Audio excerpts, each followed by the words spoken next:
Ready. বিসমিল্লাহির রহমানির রহিম। দীর্ঘ ৮ মাস আগে আমি একটা ভিডিও ছাড়ছিলাম, কিছু কথা বলছিলাম যে নমরুদ ফেরাউনের শাসন থেকে আল্লাহ কবে মুক্তি পাবে, আল্লাহ বাংলাদেশ কবে আবার নমরুদ ফেরাউন গেছে, এই সরকার কবে যাবে, আওয়ামী লীগ সরকার। আল্লাহ তুমি আমার কথা শুনছো, উলিয়া উলিয়াদের দোয়ায়, বরফি কাউসুল আজম আব্দুল কাদের জিলানির দোয়ায়।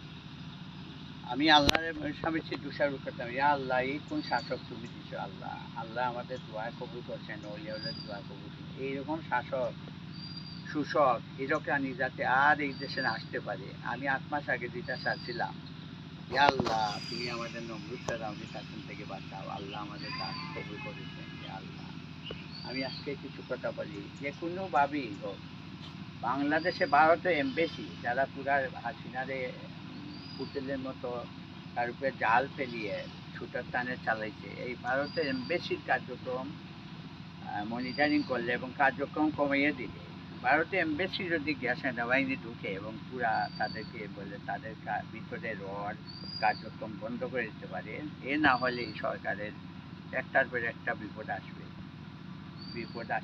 আর এই সরকারের যতভাবে তারা দাওয়াত দিবে, হীরা সোনা দিয়া সেনাবাহিনীর লোকজনের ট্রেনিং দিবে, এটা যাতে আর কখনো করা না হয়। কারণ তারা গেলেই ডলার দিয়ে দিত, দেশটারে প্রচুর টাকা, তারা কোটি কোটি টাকা নিয়ে নিত। তাহলে লোকজনরা, আর এইদিকে সেনাবাহিনীর লোকজনদের ব্যবসা বাণিজ্য দিয়ে তারা লুবির মানে করছিল, দেশ রক্ষা তোমাদের সেনাবাহিনীর কাম নেই, সেনাবাহিনীর কাজ হলো তোমরা ভারতে আইয়া রয়ের ট্রেনিংয়ে রয়ের শখে চলবা। এইভাবেই আমি বড় আফসোস লাগে, সেনাবাহিনী প্রধান যখন মইনু আহমদের আমিও বলেছিলাম, সে তারে ঢাকায় নিয়ে দিল্লিতে নিয়ে ঘোড়া উপহার দেয়, কয়েকটা ঘোড়া দেয়, কিন্তু ঘোড়ার লাগাম তাদের হাতে রেখে দেয়। এখন কোনো এই আমাদের বর্তমান সরকার, ভারতের এমপি সরকার তো হওয়ার, এখানে এত বছর ভারত আমাদেরকে চলে বলে কৌশলে নাচিয়েছে।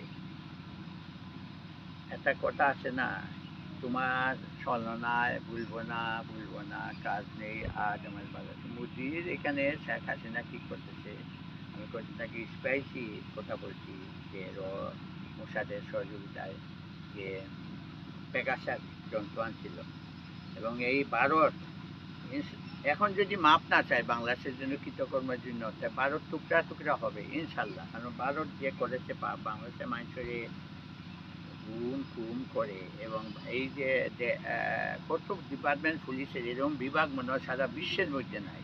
পুলিশের কত বিভাগ, আরে পুলিশ সিপিএইচ দেখলাম একটা, বাপরে বাপ এটা বিশাল সিপিএইচ। এখানে নাকি পুলিশের হসপিটালে হামলা হইয়া গত ২৮ অক্টোবর গত বছর, এটা আবার ছোড়াটি সাহেব এখানে সেনাবাহিনী আমেরিকান এজেন্ট বানাইয়া আমেরিকার সাথে কথা বলে, সবই তাদের খেলা, জঙ্গলির নাটক। আহারে কত জঙ্গলিরে মারছে গত সরকারের কাউন্টার টেরোরিজম বিভাগ, কত এটা নাকি জঙ্গলি হয়ে যায় আসতো। এইগুলা থেকে আল্লাহ আমাদের রক্ষা করুক। জঙ্গলি টাকা অ্যাটাক সিনেমা, আহারে কত। আজকে আমি একটা কথা বলি, মুজিব সিনেমাতে ৩৭ কোটি টাকা ভারত নিচ্ছে। এই মুজিব সিনেমাটা মুহূর্তে বাজার প্রিয় করা উচিত সম্পূর্ণভাবে। এই সিনেমা যাতে আর কোথাও দেখা না যায়। মুজিব, হায় রে, এটা বিশাল একটা মুজিব বানাইয়া কি কত কোটি টাকা দেওয়া মুজিব সিনেমা দিয়া সাংবাদিকদের টিকটিক মাত্রা সাংবাদিক বানাইয়া বেশি তারা পেটুয়ালিক বানাইয়া সরকারকে টিকিয়ে থাকতে পারছে। আল্লাহ যদি হুকুমায় এরকম, এখন যে সরকার, এই সরকার যতদিন ইচ্ছা জনগণ চাইলে এই সরকার চলুক, সেনাবাহিনীর ভিত্তিতে যাতে আর কোনো কুটও না হয় আল্লাহ। এবং সেনাবাহিনীর জেনারেল যারা বা আরও অধস্তন সবার মধ্যে একটা সম্প্রীতির দরকার। ক্যান্টনমেন্টে যদি রয়্যাল লোকজন থাকে, সম্পূর্ণভাবে মূর্তি ভাঙিয়ে ফেলছে, তাদের মাথা খারাপ হয়ে গেছে। মূর্তি আর কোনোদিন যাতে এরকম অবসর না হয়। ইয়া আল্লাহ কত যে হচ্ছে অবসর, তুমি আল্লাহ, আমি যে কথা বললাম সেনাবাহিনীর মধ্যে একটা সম্প্রীতির দরকার, সুশৃঙ্খল সেনাবাহিনী। প্রত্যেকটা কলেজের মধ্যে প্রত্যেকটা বাধ্যতামূলক সামরিক ট্রেনিং দেওয়া দরকার। এখন আনসাররা নাকি খেপবে, আনসাররা, তারপরে আসবে গার্মেন্টসরা, একটার পর একটা তারা আমাদের শান্তিতে থাকতে দেবে না। শেখ হাসিনাকে আগেই সরে ইয়ে করা উচিত, বিচারের কাজ করে রাখা উচিত। এত মানুষ মারছে, শেষ সময় বলছে পুলিশকে আইজি রে এমন কাজ করবা যাতে আজ ৭-৮ মাসের ভিতরে ছাত্ররা রাস্তায় না আবার ছাত্রদের মেরে ফেলবা মারা কে তো শুধু আল্লাহর আজ কাপড়ে উঠছে না যে আল্লাহ আমি যে কথাগুলো বললাম আজকে 8 মাস আগে বলছিলাম নমরুদ ফেরাউন থেকে আল্লাহ শাসন থেকে তুমি রক্ষা করো আল্লাহ রক্ষা করছেন এখন আমাদের সবার শুক্রিয়ানা নামাজ পড়া উচিত আল্লাহর কাছে শুক্রানা নামাজ পড়া উচিত দমে দমে লাই যাই ইল্লাম আল্লাহ আমাদের কাছে আমার উপরেও তো বিপদ গেছে শেখ খালেদ মামুন আর ভারত এখন উল্ফা টুলফা জামা হিসাব করে